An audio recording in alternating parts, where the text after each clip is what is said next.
Alors, voici un schéma de principe de cytomètre de flux. Les cellules sont en suspension dans un liquide. Elles peuvent être vivantes.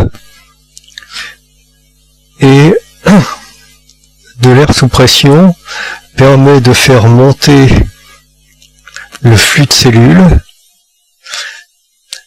dans une buse, ici, qui passe devant un rayon laser.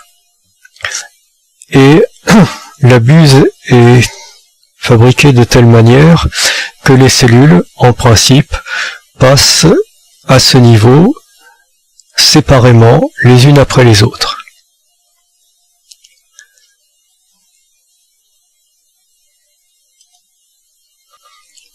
Le rayon laser qui traverse le flux, donc ici on va représenter une cellule dans ce flux, eh bien, est dispersé de différentes manières suivant les caractéristiques de la cellule.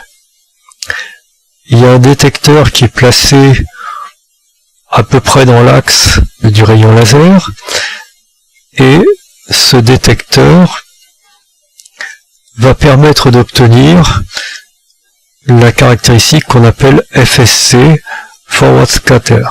Et cette caractéristique permet d'évaluer la taille des cellules.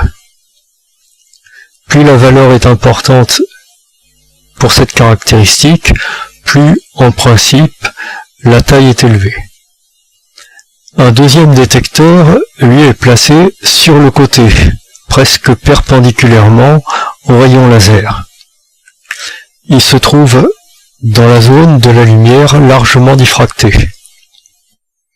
Alors là, plus il y a de particules à l'intérieur de la cellule, plus la lumière dispersée va être importante, comme par exemple la lumière qui est dispersée par le brouillard lorsqu'on allume des phares de voiture. La SSC caractérise donc l'abondance des granulations à l'intérieur des cellules, ce que l'on peut appeler la granularité des cellules.